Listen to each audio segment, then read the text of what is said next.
Welcome to VM news bulletin ల ముందుగా headlines.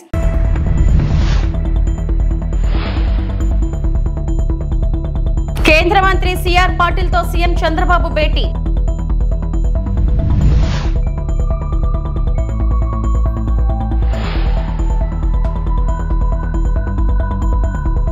Gaddar Telangana film awards.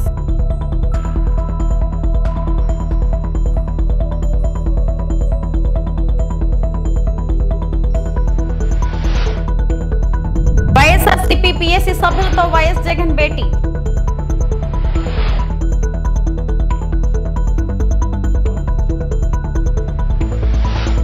భర్త వేధింపులు భరించలేక భార్య అతడిపై మరుగుతున్న నూనె పోసి దాడికి పాల్పడింది. ఈ ఘటన అనకాపల్లి జిల్లా లంకెలపాలెం సమీపం సాలాపువనిపాలెంలో చోటు చేసుకుంది. మద్యం మత్తులో తరచూ వేధింపులకు పాల్పడుతున్న భర్త బాలకృష్ణతో విసుగు చెందిన అతని భార్య ఈ ఘాతకానికి పాల్పడింది. స్థానికులు క్షతగాత్రుడిని వెంటనే అనకాపల్లి ఎన్టీఆర్ హాస్పిటల్కు తరలించారు. తెల్లవారుజామున 3:30 సమయంలో ఈ ఘటన జరిగినట్టు తెలుస్తోంది. అనకాపల్లిలో ప్రాథమిక చికిత్స అనంతరం మెరుగైన వైద్యం కోసం విశాఖ కేజీహెచ్కు తరలించారు. పరవాడ పోలీసులు ఘటనా స్థలానికి చేరుకొని వివరాలు సేకరించారు. కేసు నమోదు చేసిన పోలీసులు విచారణ జరుపుతున్నారు.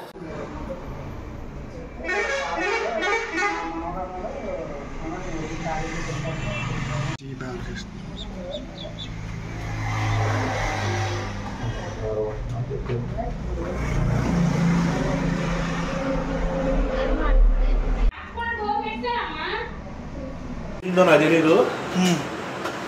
మొత్తం ఇలా కొనుక్కున్నాడు, మొత్తం పోతే ములుక్కు పడి వేసారు. అమ్మ అంటే నన్ను కొట్టినప్పుడు నీకు తెలియదారా నొప్పి ఆడిపోతారు వెళ్ళిపోతారు అనుకుంటే తలుపులు పెట్టింది. నేను తలుపులు గుద్దుతా ఉన్నాను, కొట్టి అటు ఇటు వెళ్ళలేక తలుపులు గుద్దుతా ఉన్నాను. ఒక గడేసిందో మరి ఏం చేసిందో మీరు తలుపులు తీశారు.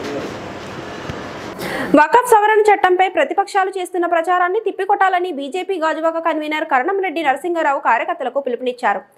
పాత కర్ణవానిపాలెం పార్టీ కార్యాలయంలో సోమవారం సాయంత్రం అవగాహన కార్యక్రమం ఏర్పాటు చేశారు. ఈ సందర్భంగా వకఫ్ అంటే ఏమిటి అన్న విషయాన్ని తెలియజేసే కరపత్రాలను గోడ పత్రికను ఆవిష్కరించారు. ఈ సందర్భంగా మాట్లాడుతూ దేశవ్యాప్తంగా వకఫ్ సవరణలపై ప్రచార కార్యక్రమాన్ని చేపట్టామని తెలిపారు. కాంగ్రెస్ సహా ఇతర ప్రతిపక్షాలు చేస్తున్న దుష్ప్రచారాన్ని తిప్పికొట్టడం సహా వకఫ్ చట్ట సవరణలపై ముస్లిం సామాజిక వర్గాలకు అవగాహన కల్పిస్తున్నట్లు తెలిపారు. వకఫ్ భూముల ప్రయోజనాలు పేద ముస్లింలకు అందాలనే సవరణ తీసుకొచ్చారని దీనికి రాజకీయం చేయడం తగదన్నారు. ఈ చట్టం ద్వారా పేద ముస్లింల విద్య వైద్యం మెరుగుపడుతుందన్నారు. కార్యక్రమంలో పార్టీ నేతలు పొలిమేర శ్రీనివాస్, దీనంకొండ కృష్ణంరాజు, బొత్స దిలీప్, నాగేశ్వరరావు, కృష్ణారెడ్డి, మనోహర్, వీర్రాజు, నాని తదితరులు పాల్గొన్నారు. నమస్కారం అండి. ఈరోజు మా పార్టీ జాతీయ అధ్యక్షులు శ్రీ జేపీ నడ్డా గారు, మా రాష్ట్ర అధ్యక్షులు శ్రీమతి దగ్గుబాటి పురంధేశ్వరి గారు, మా జిల్లా అధ్యక్షులు శ్రీ పరశురామరాజు గారి ఆదేశాల మేరకు గాజువాక పార్టీ కార్యాలయంలో జిల్లా ప్రధాన కార్యదర్శి శ్రీ పొలిమేర శ్రీనివాసరావు గారు ముఖ్య అతిథిగా పాల్గొని ఇటీవల మన కేంద్ర ప్రభుత్వం కూటమి ప్రభుత్వం వక్ఫ్ సవరణ చట్టం 2025ని తీసుకురావడం జరిగింది. ఈ వక్ఫ్ చట్టం ద్వారా ఎవరైతే పేద ముస్లిమ్స్ ఉన్నారో వారందరికీ ఏ విధంగా లబ్ధి చేకూరుతుంది అనేది ప్రజలందరికీ కూడా తెలియజేయాల్సిన బాధ్యత మా పైన ఉంది. కాబట్టి ఆ యొక్క కరపత్రాలను గోడ పత్రికలను ఈరోజు గాజువాక పార్టీ కార్యాలయంలో ఆవిష్కరించడం జరిగింది. అసలు వక్ఫ్ అంటే ఏమిటి, ఈ సవరణ ఎందుకు చేశారు, గతంలో ప్రధానమంత్రి శ్రీ నరేంద్ర మోదీ గారి నాయకత్వంలో ఎవరైతే ముస్లిం మహిళలు ఉన్నారో వారందరికీ లబ్ధి చేకూరే విధంగా త్రిపుల్ తలాక్ని రద్దు చేయడం జరిగింది.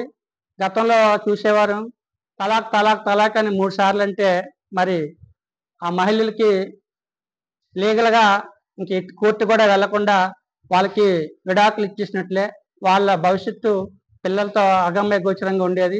ఆ యొక్క త్రిపుల్ తలాక్ రద్దు చేయడం ద్వారా మహిళలకి ఎంతో లబ్ధి చేకూరింది. ముస్లిం మహిళలంతా కూడా హర్షాతిరేకాలు అప్పుడు ఇచ్చారు.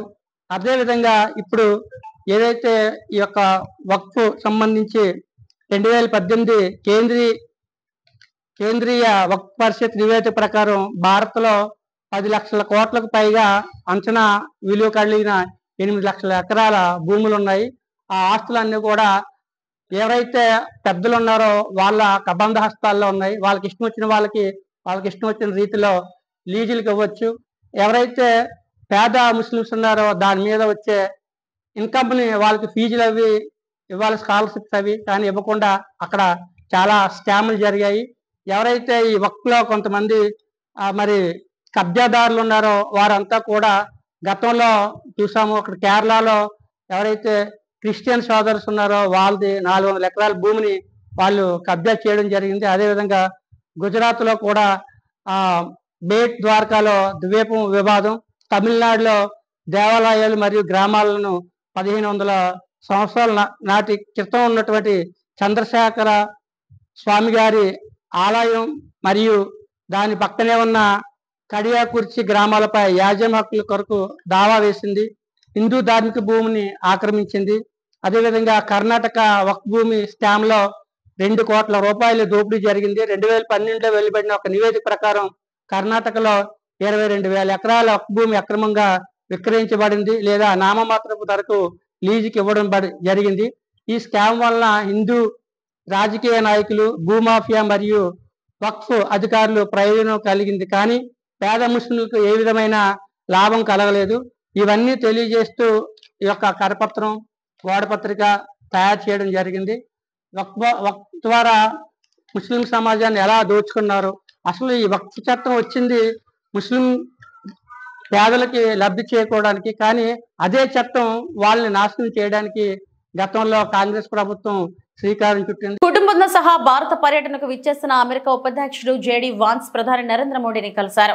ఈ సందర్భంగా ఢిల్లీలోని 7 లోక కళ్యాణ్ మార్గంలోని తన నివాసానికి విచ్చేసిన జేడీ వ్యాన్స్ దంపతులకు మోడీ సాదర స్వాగతం పలికారు. తన నివాస పరిసరాల్లో వారితో కలిసి కళ తిరిగారు. అనంతరం అమెరికా ఉపాధ్యక్షుడి పిల్లలను ముద్దు చేస్తూ సరదాగా ముచ్చటిస్తూ గడిపారు. వారికి నెమలి పింఛాలను అందజేశారు. వ్యాన్స్ సతీమణి ఉషా వాన్స్ తోనూ మాట్లాడారు.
ఏపీ సీఎం చంద్రబాబు మంగళవారం ఢిల్లీలో కేంద్ర జలశక్తి శాఖ మంత్రి సిఆర్పీటీలతో భేటీ అయ్యారు. పోలవరం, బనకచెర్ల ప్రాజెక్టులపై చర్చించారు. ఈ సమావేశంలో కేంద్ర మంత్రులు రామ్మోహన్ నాయుడు, పెమ్మసాని చంద్రశేఖర్, టీడీపీ ఎంపీలు పాల్గొన్నారు. కేంద్ర న్యాయశాఖ మంత్రి అర్జున్ రామ్ మేఘవాల్ సీఎం భేటీ కానున్నారు. మధ్యాహ్నం తర్వాత కేంద్ర మంత్రులు అమితే, పీయూష్ గోయల్, అర్జున్ రామ్ మేఘవాల్ సీఎంతో సమావేశం కానున్నారు. మే 2న ప్రధాని మోడీ అమరావతి రానున్న నేపథ్యంలో పర్యటన ఏర్పాట్లపై అమిత్ షాతో చంద్రబాబు చర్చించనున్నారు. మరోవైపు విజయసాయిరెడ్డి రాజీనామాతో ఖాళీ అయిన రాజ్యసభ స్థానం అభ్యర్థి ఎంపికపై చర్చ జరిగే అవకాశం ఉంది.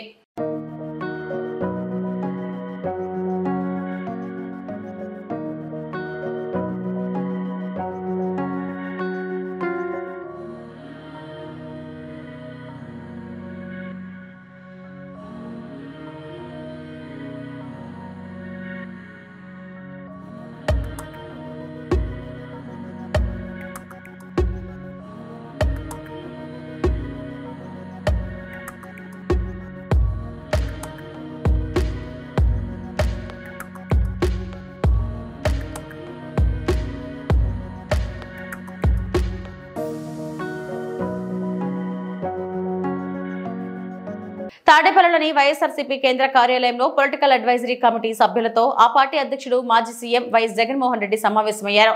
తాజా రాజకీయ పరిణామాలపై చర్చించే అవకాశం ఉంది. పార్టీ భవిష్యత్ కార్యాచరణపై వైఎస్ జగన్ దిశానిర్దేశం చేయనున్నారు. తాజాగా 33 మంది సభ్యులతో పీఏసీని ఏర్పాటు చేయగా పీఏసీ ఏర్పాటు తర్వాత మొదటిసారిగా మీటింగ్ నిర్వహిస్తున్నారు.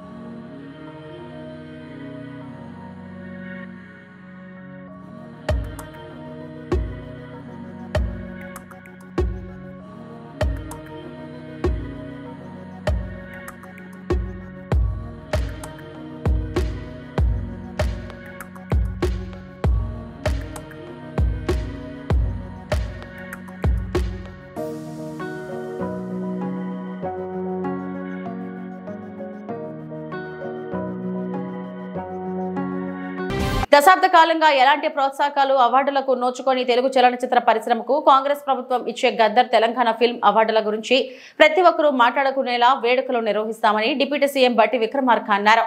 గద్దర్ పేరుతో ఫిల్మ్ అవార్డులు ఇవ్వడానికి అనేక కారణాలు ఉన్నాయన్న విక్రమార్క తెలంగాణ ఉద్యమానికి తన పాటతో ఊపిరిపోసిన వ్యక్తి గద్దర్ అని కొనియాడారు. అలాంటి వ్యక్తి పేరుతో అవార్డులు ఇవ్వడం సుముచిత నిర్ణయమేనన్న డిప్యూటీ సీఎం అన్నారు. హైదరాబాద్ ప్రసాద్ ప్రివ్యూ థియేటర్లో నిర్వహించిన మీడియా సమావేశంలో గద్దర్ తెలంగాణ ఫిల్మ్ అవార్డుల కోసం వచ్చిన ఎంట్రీలను మంత్రి కొమిటిరెడ్డి వెంకటరెడ్డి, ఎఫ్డీసీ చైర్మన్ దిల్ రాజు సమక్షంలో జ్యూరీ చైర్మన్ జయసుధకు అందజేశారు. భవిష్యత్ తరాలకు స్ఫూర్తిగా ఉండేలా ఈ అవార్డుల వేడుకలు జరుపుతామన్నారు. ఈ మీడియా అత్యంత బలమైంది. సమాజానికి ఉపయోగపడేటట్టుగా కథలు కథనాలతో సినిమాలు తీస్తూ సమాజ అభివృద్ధి కోసం సమాజంలో ఉన్నటువంటి పరిస్థితుల్ని ఆకలింపు చేసుకొని విలువలను ప్రోత్సహించడం కోసం చాలా బలంగా ముద్ర వేసేటువంటి ఈ మీడియాని మనం ఎప్పుడు కూడా కాపాడుకుంటూ ముందుకు పోవాల్సినటువంటి అవసరం బాధ్యత పాలకులపైన ఉంది. నిత్యం సమాజ పరివర్తన కోసం తద్వారా ప్రజల జీవన స్థితిగతులు మెరుగుపడటం కోసం విలువలతో కూడినటువంటి సమాజ నిర్మాణం కోసం బలంగా ఉపయోగపడేటువంటి ఈ తెలుగు సినీ పరిశ్రమని బాధ్యత కలిగినటువంటి ప్రభుత్వాలు ప్రోత్సహిస్తూ వాటి ద్వారా ప్రజల సందేశాన్ని ఇప్పించాల్సినటువంటి అవసరం కూడా ఉందని ఈ ప్రభుత్వం భావిస్తూ ఉంది. అందుకే ముఖ్యమంత్రి శ్రీ రేవంత్ రెడ్డి గారు కాంగ్రెస్ ప్రభుత్వం వారి నాయకత్వంలో ఒక నిర్ణయం చేసి దశాబ్ద కాలం పైబడి తెలుగు సినిమా పరిశ్రమని పూర్తిగా చేయటం ఇది మంచి సాంప్రదాయం కాదు, ఇది మంచిది కాదని చెప్పి ఆలోచన చేసి తప్పనిసరిగా మనం ఈ తెలుగు సినిమా పరిశ్రమను ప్రోత్సహించాల్సిన అవసరం ఉందని చెప్పి ఒక నిర్ణయం తీసుకొని మళ్ళీ తిరిగి తెలుగు చలనచిత్రాలకు సంబంధించినంత వరకు తెలుగు చలనచిత్రాలే కాదు ఈ ప్రాంతానికి సంబంధించిన ఉర్దూ మీడియంకు సంబంధించినటువంటి చిత్రాలను కూడా ప్రోత్సహించాలనేటువంటి ఆలోచనతో గద్దర్ తెలంగాణ చలనచిత్ర అవార్డులు 2024ని మొట్టమొదటిసారిగా ఈ రాష్ట్రంలో ప్రవేశపెట్టాం. దీనికి చాలా కారణాలు కూడా ఉన్నాయి. గద్దర్ తెలంగాణ చలనచిత్ర అవార్డులు అనంటే తెలంగాణ సంస్కృతి, తెలంగాణ గుండె చప్పుడిని తన కళల ద్వారా విశ్వవ్యాప్తం చేసినటువంటి మహానుభావుడు గద్దర్. ఆయన బాణి కానీ లేకపోతే ఈ తెలంగాణలో ఉన్నటువంటి సంస్కృతిని, ఈ తెలంగాణలో ఉన్నటువంటి భావజాలాన్ని తెలంగాణ రాష్ట్రానికే కాకుండా దేశవ్యాప్తంతో పాటు ప్రపంచంలో ఒక స్పష్టమైనటువంటి మార్గాన్ని ఏర్పాటు చేయడం ద్వారా ప్రతి తెలంగాణ పల్లెలో కూడా ఆయన బాణి ద్వారా సమాజానికి పనికొచ్చేటువంటి కళల ద్వారా వ్యాప్తి చేసేటువంటి కార్యక్రమాన్ని ప్రతి చిన్నవాడి దగ్గర నుంచి వృద్ధుడి వరకు తీసుకొని ముందుకు వెళ్ళినటువంటి విషయం మనందరికీ తెలిసిందే. ఒక శతాబ్దానికి ఒక మనిషి అటువంటి వాళ్ళు పుడతారు. అటువంటి వాళ్ళు తెలంగాణ రాష్ట్రంలో పుట్టడం తెలంగాణ రాష్ట్ర అదృష్టంగా మేమంతా భావిస్తూ ఈ రాష్ట్ర అభివృద్ధి కోసం, తెలంగాణ రాష్ట్ర ఆవిర్భావం కోసం ఆయన పెద్ద ఎత్తున పాదయాత్ర చేసి సింగరేణి కాలనీస్ నుంచి మొదలుపెట్టి ఆదిలాబాద్ వరకు తన పాటతో తెలంగాణ రాష్ట్ర ఆవిర్భావానికి పెద్ద ఎత్తున ఊపిరిపోసిన మహానుభావుడి పేరు మీద ఆ కల్చర్ ద్వారా తీసుకొచ్చినటువంటి విప్లవం ద్వారా వచ్చినటువంటి ప్రక్రియతో ఇక్కడ ఉన్నటువంటి ప్రజలందరూ కూడా పెద్ద ఎత్తున ఉద్యమంలో పాల్గొని ప్రత్యేక రాష్ట్ర. Welcome to Praja express news. Emmiganur MLA doctor BV Jayanageswarareddy ఆధ్వర్యంలో సీఎం చంద్రబాబు, మంత్రి నారా లోకేష్ల చిత్రపటాలకు పాలాభిషేకం. వైసీపీ హయాంలో మెగా డిఎస్సీ పేరిట నిరుద్యోగ యువతను మాజీ సీఎం జగన్ మోసం చేశారని ఎమ్మెల్యే డాక్టర్ బివి జయనాగేశ్వరరెడ్డి విమర్శ. కూటమి ప్రభుత్వం అధికారంలోకి రాగానే సీఎం చంద్రబాబు డిఎస్సీ నోటిఫికేషన్ పై తొలి సంతకం చేసి నిరుద్యోగులకు న్యాయం చేశారన్నారు. సోమవారం స్థానిక కుర్ని కళ్యాణ మండపంలో డిఎస్సీ అభ్యర్థులతో కలిసి రాష్ట్ర ముఖ్యమంత్రి చంద్రబాబు నాయుడు, విద్యాశాఖ మంత్రి నారా లోకేష్ చిత్రపటాలకు పాలాభిషేకం చేశారు. అనంతరం ఎమ్మెల్యే డాక్టర్ బివి జయనాగేశ్వరరెడ్డి మాట్లాడుతూ గత ప్రభుత్వం 6,000 డిఎస్సీ ఇస్తానని నమ్మించి మోసం చేస్తుందన్నారు. కూటమి ప్రభుత్వం రాగానే ఇచ్చిన మాట ప్రకారం 16,000 డిఎస్సీ పోస్టులను విడుదల చేశామన్నారు. ఇందుకు ఎమ్మిగనూరు ప్రజల తరపున వారికి ప్రత్యేక కృతజ్ఞతలు తెలిపారు. కూటమి ప్రభుత్వం అధికారంలోకి వచ్చిన 11 నెలల్లోనే ఇచ్చిన హామీలను దశలవారీగా అమలు చేసి పాలన కొనసాగిస్తున్నామని తెలిపారు. పాస్టర్లకు 5,000, ఆర్పీలకు 10,000 జీతం పెంచడం జరిగిందని తెలిపారు. గత వైసీపీ ప్రభుత్వ ఆర్థిక వ్యవస్థను నాశనం చేసిందని, దాన్ని సరిదిద్దుతూ సంక్షేమం, అభివృద్ధిని కొనసాగిస్తున్నారని తెలిపారు. ముఖ్యంగా రాయలసీమ ప్రాంతంలో డిఎస్సీ పోస్టులు అత్యధిక రావడం సంతోషకరమన్నారు. కార్యక్రమంలో టీఎన్ఎస్ఎఫ్ నాయకులు, టీడీపీ నాయకులు, పార్టీ కౌన్సిలర్లు తదితరులు పాల్గొన్నారు. మాట తప్పను మడమ తిప్పను అని చెప్పేటువంటి గత ముఖ్యమంత్రి జగన్మోహన్ రెడ్డి గారు 6,000 పోస్టులు ఇస్తానని మెగా డిఎస్సీ అని చెప్పి ప్రజలను మోసం చేసి, ప్రజలు బుద్ధి చెప్పిన తర్వాత 11 సీట్లు కుదించి కూటమి ప్రభుత్వాన్ని అధికారంలోకి తెచ్చి ప్రతిపక్షంలో ఉన్నటువంటి ఆ రోజు నారా చంద్రబాబు నాయుడు గారు, నారా లోకేష్ బాబు గారు ప్రత్యేకంగా యువతకు, ఈ రాష్ట్ర యువతకు ముఖ్యంగా డిఎస్సీ ఇస్తామని చెప్పి, మెగా డిఎస్సీ ఇస్తామని చెప్పి 16,347 పోస్టులకు ఈరోజు మెగా డిఎస్సీకి పిలుపునిచ్చి ఈరోజు మెగా డిఎస్సీని మొదలు పెట్టేటువంటి కార్యక్రమం చేసి యువతకు, అదే రకంగా టీచర్ పోస్టులకు నాంది పలికినటువంటి ముఖ్యమంత్రి వర్యులు నారా చంద్రబాబు నాయుడు గారికి, మా విద్యాశాఖ మంత్రులు, మా యొక్క జనరల్ సెక్రటరీ మా నారా లోకేష్ బాబు గారికి, ఎమ్మిగనూరు నియోజకవర్గం నుంచి యువత మేమందరం కూడా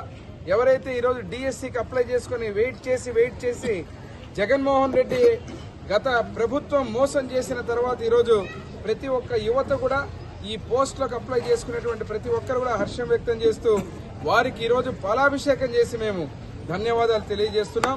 ఈరోజు ముఖ్యంగా రాష్ట్ర సర్వతోముఖాభివృద్ధిలో అత్యంత కీలకమైనటువంటి యువతకు ఈరోజు ఉద్యోగ అవకాశాలు కావచ్చు, అదే రకంగా చెప్పిన హామీలన్నీ కూడా తూచా తప్పకుండా గత ప్రభుత్వం చేసినటువంటి ఆర్థిక నష్టాన్ని, అదే రకంగా వ్యవస్థల్ని నాశనం చేసిన తరుణంలో ఒక్కొక్క వ్యవస్థని సరిదిద్దుకుంటూ ఇచ్చిన ప్రతి మాటను కూడా నిలబెట్టుకుంటూ ఈరోజు లోకేష్ బాబు గారు యువగళంలో పాదయాత్రలు ఇచ్చిన మాటలు మొన్ననే చూశారు. 3 పాస్టర్లకు ఏదైతే ఉందో గుడ్ ఫ్రైడే రోజునే 5,000 వాళ్లకు జీతభత్యాల్లాగా ఇచ్చేటువంటి కార్యక్రమాన్ని నాంది పలకడం, ఈ రోజు యువతకు ముఖ్యంగా ఏదైతే మెగా డిఎస్సీ 16,347 పోస్టులకు ఈరోజు నాంది పలకడం, అదేవిధంగా మీరు చూస్తే ఆర్పీలు, మహిళలు, మెప్మా కావచ్చు, పొదుపు సంఘాలు, డ్వాక్రా గ్రూపులు ఉన్నటువంటి ఆర్పీలకు 10,000 రూపాయలు జీతం పెంచడం. అదే కాకుండా మత్స్యకారులకు 5 కోట్ల మందిని నేరుగా టచ్ చేసింది ఒక్క వైఎస్ఆర్ కాంగ్రెస్ పార్టీ మాత్రమేనని, ప్రతి గడపకు వెళ్లి సామాజికంగా, రాజకీయంగా, ఆర్థికంగా అన్ని వర్గాలను ముందుకు నడిపించింది వైఎస్ జగన్ ప్రభుత్వం. సమాజం అంటే అందరికీ సమాన అవకాశాలు కల్పించాలని అనే విధంగా వైఎస్ జగన్ పాలన కొనసాగించారు. కలలు కనడం కాదు, దానిని ఆచరణలోకి తీసుకురావాలని ఒక్క జగన్ మాత్రమే అసమానతలు ఉన్న సమాజాన్ని 5 ఏళ్లలో దానిని సమాన స్థాయికి తీసుకొచ్చారు. పేదలు, ఎస్సీలు, మైనారిటీలు వీరిని ఎలా పేదరికం నుంచి బయటకు తీసుకురావాలని ఆలోచించి అధికారంలోకి వచ్చిన తర్వాత దానిని అమలు చేసి నిరూపించిన ఘనత జగన్ గారిదే అన్నారు. ఒక్క సంస్కర్తల అణగారిన వర్గాలను చేయి అందించి పైకి తీసుకొచ్చారు. మొక్కవోని దీక్ష, నిబద్ధత వల్లే ఇది సాధ్యమవుతుంది. అవన్నీ జగన్ గారిలో మనం చూసాం. మన పార్టీ పేదల పక్షమని గుండె మీద చెయ్యి వేసుకొని చెప్పగలిగిన ధైర్యాన్ని ఇచ్చారని సజ్జల రామకృష్ణారెడ్డి పేర్కొన్నారు. 5 కోట్ల మందిని ఒకే రకంగా సృజించడం అంటే టచ్ చేయగలగడం ఎక్కడ జరిగినది ఒక్క జగన్మోహన్ రెడ్డి గారి విషయంలో, ఒక వైఎస్ఆర్ కాంగ్రెస్ పార్టీ పాలనలో మాత్రమే ఇది సాధ్యమైంది. ఎక్కడ లేదు.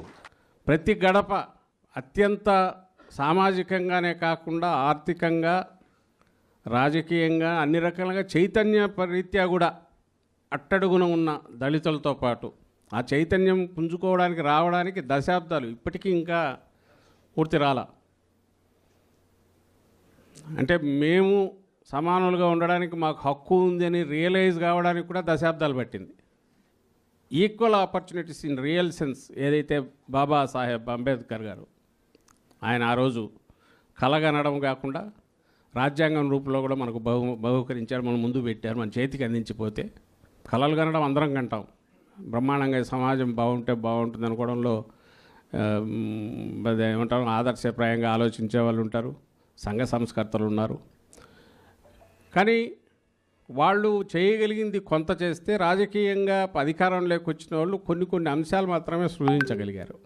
అది ఒక్క జగన్మోహన్ రెడ్డి గారు మాత్రమే ఇన్ని దశాబ్దాల తర్వాత రాజ్యాంగం వచ్చిన తర్వాత భారతదేశానికే కాదు ప్రపంచంలో ఏదైనా సరే అసమానతలున్న సొసైటీని ఈక్వాలిటీకి తీసుకురావడానికి ఒక కరదీపికలాగా భారత రాజ్యాంగం అంబేద్కర్ గారు మనకిచ్చింది. ఆ రాజ్యాంగం ఏదైతే ఉందో దాన్ని ఆచరణలో దాని స్పిరిట్ను పూర్తిగా అవగాహన చేసుకొని 5 ఏళ్ల కాలంలోనే దాన్ని పూర్తిగా అమలు చేసే ప్రయత్నం చేసి అందులో చాలా వరకు విజయం సాధించిన నాయకుడు ఎవరంటే జగన్మోహన్ రెడ్డి గారు. ఇందులో డౌట్. ఒక సంస్కర్తలాగానో పూర్తిగా ఆ ఫలితం ఎట్లుంటుందో నాకు అనవసరం. నాకు 5 ఏళ్ళు తీర్పు ఇచ్చారు. ఈ 5 ఏళ్లలో నేను అనుకున్నది పూర్తి చేయాలి. వీలైనంతగా వీళ్లకు హ్యాండ్ హోల్డింగ్ చేసి పైకి తీసుకొని రావాలి ఈ సెక్షన్స్ను. ఈ పునాదులు వేసినవి వాళ్ళ భవిష్యత్తు వాళ్ళు రాసుకునే రకంగా వీళ్ళకందరికీ అందుబాటులోకి తీసుకొచ్చి అప్పుడే నా జన్మ సఫలమవుతుంది అనుకొని ఆయన చేసిన ఎఫర్ట్స్ అది సిన్సియర్గా నిబద్ధతతో చేసినందుకు నాయకత్వం నాయకులు కింది స్థాయి వరకు అందరూ కూడా దీంట్లో కలిసి రాగలిగారు. ఇది ఎక్కడి నుంచి వచ్చిందంటే బహుశా ఆయన నిబద్ధత నుంచి వచ్చింది. ఆ మొక్కవోని దీక్ష దాన్ని ఇది నమ్మిన దానికి ఎక్కడ కాంప్రమైజ్ కాకుండా నిలబడడం వల్ల వచ్చింది. దీనికి తగినట్టు మిగిలిన వారిని మౌలు చేసుకునేందువల్లే ఈరోజు వైఎస్ఆర్ కాంగ్రెస్ పార్టీ అంటే అది ఏ విభాగమైనా సరే ప్రజల పక్షాన్ని నిలబడడంలో మన పక్షపాతం ఏ వైపు ఉంటుంది అంటే పేదల పక్షాన ఉంటుంది అనేది కూడా గుండె మీద చెయ్యి వేసుకొని కాళ్ళ ఎగరేసి మరీ చెప్పగలుగుతున్నాం. వేరే వాళ్ళు సంవత్సరం కూడా తిరక్క ముందే ఎక్కడ బయటికి రాలేని పరిస్థితి వచ్చింది అటువైపు. ఎందుకంటే రావడమే ఒక మోసపూరితమైన 6 సంవత్సరాల నిరీక్షణ, ఎన్నాళ్ళు కలలు కన్న విద్యార్థుల కళ్ళల్లో ఆనందం ఈ రోజు చూస్తున్నాం. ఇచ్చిన మాట ప్రకారం మెగా డిఎస్సీని విడుదల చేసిన చంద్రబాబుకి, నారా లోకేష్ కి కృతజ్ఞతలు తెలియజేస్తూ మెగా డిఎస్సీ అభ్యర్థులతో కలిసి శాప్ చైర్మన్ రవినాయుడు తిరుపతిలో పాలాభిషేకం.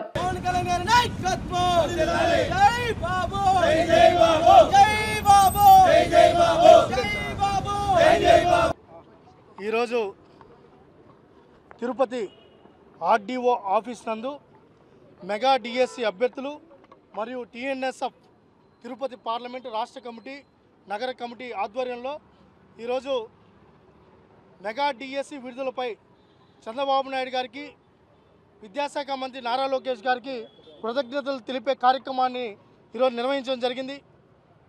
6 ఏళ్ల కళ, గత 5 సంవత్సరాలు ఇదే ఆర్డీఓ ఆఫీస్ నందు నేనే, మా విద్యార్థి సంఘాలు, అన్ని సంఘాలు, విద్యార్థులు ఆర్తనాదాలు పెట్టాం, నిరసనలు వ్యక్తం చేశాం, ధర్నాలు చేశాం. మీ కెమెరాలే సాక్షి. ఇదే రోడ్డు మీద పొల్లు దండాలు పెట్టాం. ఇదే వైఎస్ రాజశేఖర రెడ్డికి దండం పెట్టుకున్నా, నీ కొడుకు బుద్ధి మార్చు మార్చు మార్చు అని చెప్పి ఇదే రాజశేఖర రెడ్డి గారి విగ్రహం కాడ దండాలు పెట్టి 5 ఏళ్ళు అలిసిపోయాం.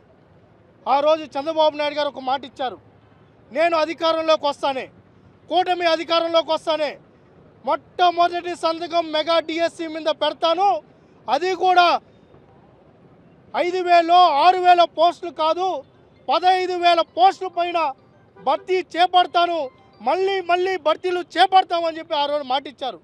ఇచ్చిన మాట ప్రకారం గౌరవ ముఖ్యమంత్రి నారా చంద్రబాబు నాయుడు గారు బాధ్యతలు తీసుకున్న రోజే మెగా డిఎస్సిపై సంతకం పెట్టారు. కొన్ని లక్షల మంది విద్యార్థుల జీవితాల్లో ఆశలు చిగురించే విధంగా ఆ సంతకం మారింది. ఆ రోజు అభ్యర్థులందరూ ఆనందం వ్యక్తం చేశారు. దానిపైన అనేక కసరత్తులు జరిపి ఒక సమర్థవంతమైన డిఎస్సి ప్రకటించాలని విద్యాశాఖ మంత్రి నారా లోకేష్ గారు ఒక పక్క రిజర్వేషన్ని ఒక పద్ధతి ప్రకారం నడిపించాలి, దాంతోపాటు అన్ని కేటగిరీలకు న్యాయం జరగాలి, అన్ని జిల్లాల్లో ఉన్న అభ్యర్థులకు న్యాయం జరిగే విధంగా. అనకాపల్లి జిల్లా మాడుగుల నియోజకవర్గం కేకోటపాడు మండలం కింతాడ పంచాయతీలో గల జోగన్నపాలెం మరియు గంగభవానిపాలెంలో మాజీ సర్పంచ్ బండారు అరుణకుమారి భర్త బండారు నరసింహనాయుడు టీడీపీ కార్యకర్త పంచాయతీలో చేసిన భూ కబ్జాలపై సుమారు 300 మంది అనకాపల్లి జిల్లా కలెక్టరేట్లో ఫిర్యాదులు అనంతరం మీడియాతో మాట్లాడుతూ కన్నీటి పర్యంతమయ్యారు. మేము పండగని వచ్చామండి, మేము వైజాగ్లో ఉంటున్నాము. వచ్చేటప్పటికి మా భూములు ఇలాగే అనుకుంటున్నారని చెక్ చేసుకుంటే మా ఇల్లు కాడ ఉన్న ప్లేసు పొలంలో ఒక మడి కూడా లోన్లో ఉందండి. 25 లక్షలు ఎంతో లోన్ చూపిస్తుంది. అసలు మేము ఇక్కడ ఉండమని పూజ చేసుకునేవారు. అలాగనేసి అతను ఫోన్ చేసి మా వాళ్ళే, అతను మాజీ సర్పంచ్ మా దగ్గరలే అనేసి ఫోన్ చేసి అడిగితే తిరిగి అతను బెదిరించి మా ఆయన గారిని నువ్వేం చేసుకుంటావు చేసుకోరనేసి కంప్లైంట్ ఇచ్చాడు.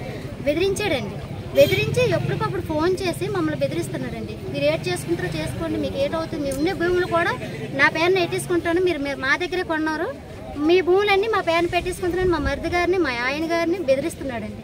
బెదిరించి అసలు మమ్మల్ని నైట్ పగల కొనుక్కునే లేదండి. రాత్రి 1:12 అవుతుందండి. ఫోన్ చేసాడు 4-5 సార్లు. మేము భయపడి ఫోన్లు ఎత్తలేదు, మాట్లాడలేదండి. ఇలాగ మమ్మల్ని టార్చర్ చేస్తున్నాడండి. నెల రోజులు అవుతుంది, ఒక నిద్ర సుఖం లేదండి. ఎంత దుఃఖ పెడుతున్నాడండి. ఆడవాళ్ళందరికీ ఇదే బాధండి. నేను ఒకదాన్ని బయటకు వచ్చి చెప్పగలుగుతానని అందరూ చెప్పలేకపోతున్నాను. మా ఎండు దయించి మాకు న్యాయం చేయండి, అదొక్కటి చాలండి అండి. మా పిల్లలకి మాకు న్యాయం చేసి పెట్టండి, అదొక్కటేనండి మా అంతే మాట్లాడగలిగాను. కాకినాడ జిల్లా పిఠాపురం నియోజకవర్గం పిఠాపురం మండలం మల్లం గ్రామంలో గత 2 రోజులుగా జరుగుతున్న సంఘటనల దృష్ట్యా శాంతియుతంగా సమస్యను పరిష్కరించుకున్నామని ఇరు వర్గాల నాయకులు తెలిపారు. పీస్ కమిటీలో ఉన్న ఇరు సామాజిక వర్గాలకు చెందిన సభ్యులు సామరస్యపూర్వకంగా గ్రామాల్లో ప్రశాంత వాతావరణం కల్పించేందుకు కృషి చేస్తున్నారు. గ్రామంలో ప్రస్తుతానికి ప్రశాంత వాతావరణం నెలకొంది. దానికి సహకరించిన జిల్లా కలెక్టర్ కు మరియు ఆర్డీఓ సిఐకు కృతజ్ఞతలు తెలుపుతున్నామని, సాంఘిక బహిష్కరణ వంటి చర్యలకు ఎవరూ పాల్పడకూడదని ఆటో మైక్ ప్రచారం నిర్వహించామని, సామాజిక మాధ్యమాల్లో పోస్టులు పెడితే చర్యలు తీసుకుంటామన్నారు. జటిలమైన సమస్యను ఇరు వర్గాలకు చెందిన వారు సామరస్యపూర్వకంగా చర్చల ద్వారా పరిష్కరించుకున్నారు. మళ్లీ గ్రామాల్లో ఎటువంటి సంఘటనలో పునరావృతం కాకుండా ఉండేందుకు ఫీస్ కమిటీ సమావేశం ఏర్పాటు చేసుకుని కమిటీలోని చర్చించుకున్నారు. నా యొక్క నమస్కారాలు. ఎందుకంటే మల్లం విలేజ్ మన పిఠాపురం మండలంలోని ఒక 2 రోజుల నుంచి జరుగుతున్నటువంటి విషయం మీ అందరికీ కూడా తెలుసు. ఆ విషయం కూడా మాకు మీ మీడియా మిత్రుల ద్వారా మాకు తెలిసిన తర్వాత ఇమీడియట్గా రెవెన్యూ వారు మేము ఇక్కడికి రావడం జరిగింది. అలాగే మా జిల్లా ఎస్పీ గారు అయినటువంటి ఎస్పీ సారు, కలెక్టర్ గారు కలిసి వాళ్ళు నిరంతర పర్యవేక్షణలో ఇక్కడ ఒక పీస్ కమిటీ, అంటే ఇదివరకు జరిగినటువంటి విషయాల్లో దృష్టిలో పెట్టుకుని పీస్ కమిటీ ఏర్పాటు చేయటం. ఆ పీస్ కమిటీలో అటు 6 ఇటు 6. నిన్న సాయంత్రానికి ఆ జరిగినటువంటి విషయాన్ని మన అందరం కూడా కూర్చొని ఏమి చేయాలి ఏంటి అనేటువంటిది దిశానిర్దేశం అనేటువంటిది క్లియర్గా ఈ కమిటీ వారే ఏం చేయాలనేటువంటిది ఒక నిర్ధారణకు వచ్చిన తర్వాత ఆ విధంగానే వెళ్తూ మళ్ళీ నిన్న రాత్రి కానీ ఇవాళ పొద్దున కానీ అంటే పొద్దుటి నుంచి ఇవాళ సాయంత్రం వరకు జరిగినటువంటి సోషల్ మీడియాలో వస్తున్నటువంటిది అంటే ఇక్కడ ఉన్నటువంటి వాళ్ళు కొంచెం తెలియనటువంటి వాళ్ళు బయట ఉన్నటువంటి వాళ్ళు సోషల్ మీడియాలో చేస్తున్నటువంటిది ఈ కమిటీ వారే ఆ కమిటీ మళ్ళీ సమావేశం అయ్యి స్నేహపూర్వకంగా సార్ జరుగుతున్నటువంటి విషయాలు ఇవి ఆ ఊళ్ళో జరుగుతున్నటువంటి విషయాలు ఏమి జరుగుతున్నాయి ఏంటి అనేటువంటిది మళ్ళీ వాళ్ళు మాట్లాడుకున్న తర్వాత మళ్ళీ అయ్యి పునరావృతం కాకోకుండా స్నేహపూర్వకంగా ఉండటానికి వాళ్ళు మీటింగ్ అంటూ ఏర్పాటు చేసి మమ్మల్ని కూడా అంటే ఎవరైతే కలెక్టర్ గారి తరఫు నుంచి సార్ స్థానికుడు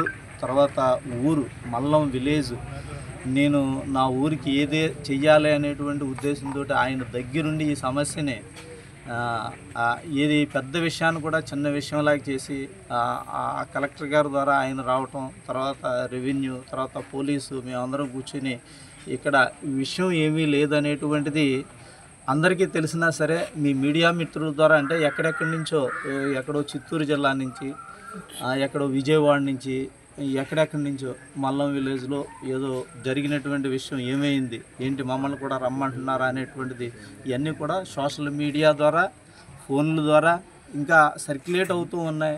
ఇక్కడికి ఊళ్ళోకి వచ్చి చూస్తే మాత్రం మనందరం కూడా బాయి అంటే స్నేహితులు మనందరం కూడా బావా బామ్మరిది అన్న తమ్ముడు అనేటువంటిది వాళ్ళైతే కనుక అలాగే ఇవాళ పొద్దున్న నుంచి ఇప్పుడు వరకు చూస్తే కనుక అలాగే ఉన్నారు. కానీ ఇంకా సోషల్ మీడియాలో వస్తున్నటువంటి ఆగిపోవాలనేటువంటి ఉద్దేశంతో ఇంకా జరగబోయేటువంటిది ప్రశాంతంగా జరగాలనేటువంటి ఉద్దేశంతో మా సుపీరియర్ ఆఫీసర్స్ మమ్మల్ని ఇక్కడికి పంపించి మళ్ళీ ఒక్కసారి మీటింగ్ కండక్ట్ చేసి ఈ ఏదైతే పీస్ కమిటీ ఆ కమిటీ ఉద్దేశం కూడా తెలుసుకోవడానికి రావడం జరిగింది. ఈ మీడియా మిత్రుల ద్వారా మనకి ఇక్కడ జరిగినటువంటి విషయాలను అందరికీ కూడా తీసుకుని ఇక్కడ ఏమి విషయం అనేటువంటిది లేదు, ఏదో జరిగినటువంటిది అది అయిపోయింది అనేటువంటిది తీసుకుని వెళ్తారనేటువంటిది మీ అందరికీ కూడా ధన్యవాదాలు తెలియజేసుకుంటూ సెలవు తీసుకుంటాం. ఇవి ఇప్పటివరకు నా బులెటిన్ అప్డేట్స్. నమస్తే.